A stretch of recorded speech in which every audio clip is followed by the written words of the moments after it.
Good evening.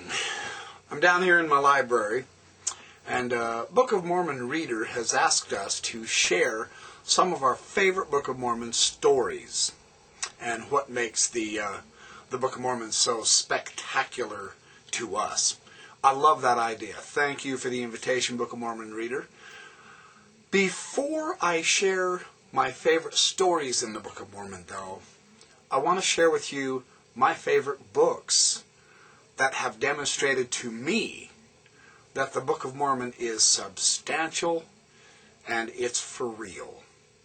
So let me share with you what I consider to be the heart, the core of the absolute top-notch scholarly analysis of the Book of Mormon that I've turned to time and time and time again through the years, and I have never been disappointed with the overall power that is displayed for the Book of Mormon. So, let me share with you, of course, the cornerstone of Book of Mormon studies is Hugh Nibley's material. Make no mistake about it. This is still the cornerstone of the edifice of Book of Mormon scholarship, without question. His text, An Approach to the Book of Mormon, the first Hugh Nibley book I ever read. I wore out my first copy and bought the updated new edition from Farms. Since Cumorah, stunning insights. Lehi in the Desert and the World of the Jaredites. And finally, the Prophetic Book of Mormon.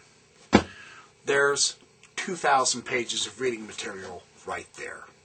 And the cool thing Nibley did is he taught an honors class on the Book of Mormon 4 semesters. Semester 1, Teachings of the Book of Mormon by Hugh Nibley. Semester 2, 3, and 4, where he ties together all of his research and scholarship on the Book of Mormon. And he's talking to students. It's fun because he has so much extra little anecdotal information, and it's vintage Nibley. That is the cornerstone to this day of this subject. Now, the Book of Mormon authorship revisited. The Evidence for Ancient Origins, edited by Noel B. Reynolds.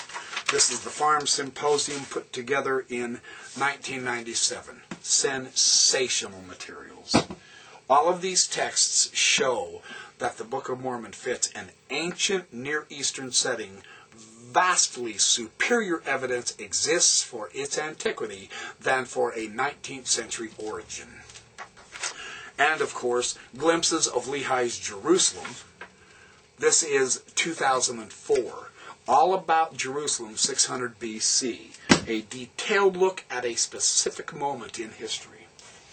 John W. Welch's The Sermon at the Temple and the Sermon on the Mount. Sensational for Christ's visit to the New World in 3rd Nephi and how it compares. The incredible text, Warfare in the Book of Mormon, edited by William B. Hamblin and David Rolfe Seaby, I believe. Oh, no, Stephen D. Ricks. I'm sorry, Stephen, I didn't mean to slight you. And it's William J. Hamblin. Boy, get my scholars right. This is a 1990 text. Sensational on this specific subject of warfare. The Allegory of the Olive Trees. 700 pages, 600 pages of materials, information specifically about Jacob chapter 5. One chapter in the Book of Mormon. John W. Welch's brand new, out this year, 2008, The Legal Cases in the Book of Mormon, where he explores law, the angle of law. There is no modern jurisprudence in the Book of Mormon. There's no 19th century legal cases from that perspective. But there certainly is from the ancient Near Eastern perspective. John W. Welch, sensational new analysis, 550-page book. King Benjamin's speech. They put together, look at the size of this text, you guys. They put together a symposium on all the various aspects of King Benjamin's speech. 700 pages of text. It will help you appreciate the Book of Mormon in very interesting ways. And then, of course, another one of my very favorite authors, John Twetness.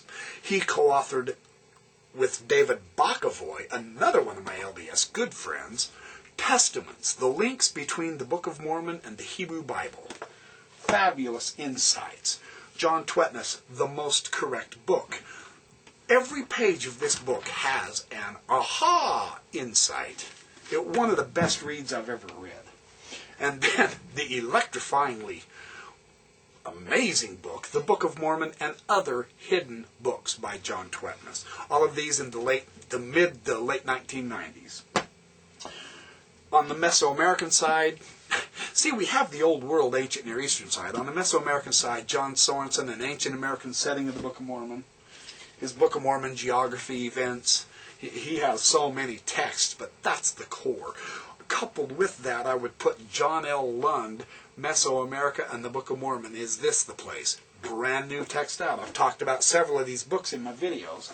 And then Diane Worth, Decoding Ancient America, a guide to the archaeology of the Book of Mormon from the Mesoamerican setting. And then finally, A Journey of Faith. And I did a huge series of videos on Lehi in the Arabia. The Journey of Faith. Sensational new information out. And then we have the Book of Mormon and DNA research, Book of Mormon and science. And, of course, the various put together sources. Again, look how many thousands of pages. Rediscovering the Book of Mormon, re-exploring the Book of Mormon, pressing forward with the Book of Mormon, echoes and evidences of the Book of Mormon. It just keeps piling on. You can't exhaust it. This is one of the stunning things for me about the Book of Mormon. Is there is always new information coming out from new angles, from new ways of looking at things, and it comes out as a genuine, authentic text. 8,000 plus pages, plus the Book of Mormon. You want to understand what the Book of Mormon is all about. You want to build your faith in the Book of Mormon. You want to increase your knowledge in the Book of Mormon. This is my core recommendation. Any one of these books, by itself, will help you really gain a better grasp. All of them together, as I have taken the last decade or so to read these, absolutely irreplaceable. I promise you will get mileage out of the Book of Mormon like you never had before. These texts constantly help me dip back into the Book of Mormon, and I get something new out of it every single time. That's what makes it so fun. The Book of Mormon's not a superficial book. People who protest that it is superficial are themselves superficial. I completely ignore them. They have nothing to contribute to the discussion. You don't have to worry about a thing they say, whether it's pro or con. Nothing superficial about the Book of Mormon. 8,000 plus pages. This is why I keep on trucking on with the Book of Mormon.